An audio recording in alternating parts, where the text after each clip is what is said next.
প্রশ্ন শুধুই জবাব খুঁজে যায়।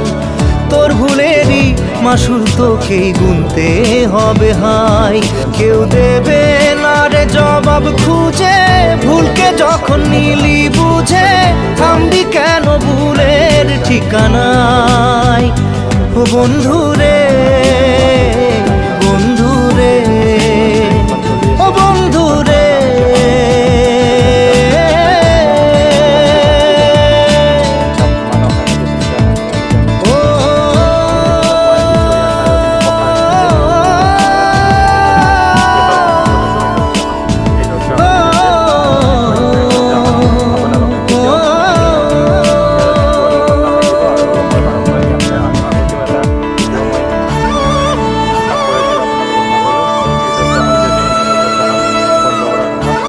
তলৰ হুকটো তলমুৱা কৰি দিব।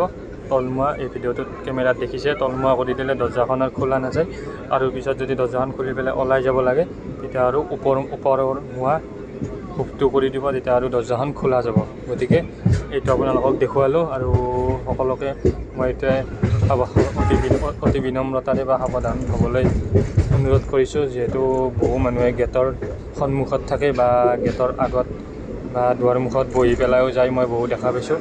বা সেনেকৈ থিয় দি থাকে, দৰ্জাখন খুলি পেলাই সেনেকৈ নাথাকিব। ট্ৰেইন এখন কিমান স্পীডত যায় সেইটো কোনেও ক'ব নোৱাৰে। এইবিলাক নিয়ম বান্ধি দিয়া আছে ইণ্ডিয়ান ৰেলৱেৰ ফালৰ পৰা, ভাৰতীয় ৰেলৱেৰ ছেফটি মেছেজ ইয়াৰ তলত লিখি দিয়া আছে। ভালদৰে পঢ়ি চাব আৰু নিয়মটো সকলোৱে মানি চলক।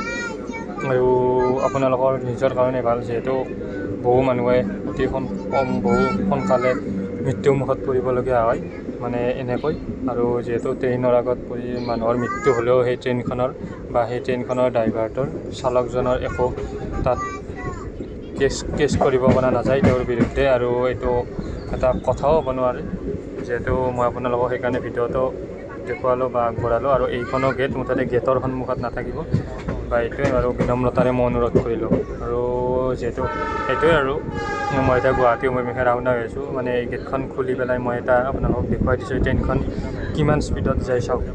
এই ট্ৰেইনখন কমেও আপোনাৰ 80 স্পীডত আছে, 80 স্পীডত আছে, 80 বা 80 এবভ, মানে 80 স্পীডৰ ওপৰত আছে ট্ৰেইনখন চলি আছে। এতিয়া দেখিছে এয়া মানে এতিয়া যিহেতু ট্ৰেইনখন ষ্টেচন পাওঁ হ'ব, গতিকে নেক্সট ষ্টেচনটো পাওঁ হ'ব। গতিকে ট্ৰেইনখনত অকণমান স্পীডটো কমি আহিছে, যিহেতু ষ্টেচন পাওঁ হ'লে নাওমান বহু আগৰ পৰা সকলো ট্ৰেইনে বা সকলো ৰেলগাড়ীয়ে সকলো গাড়ীয়ে স্পীড কমাই আনে।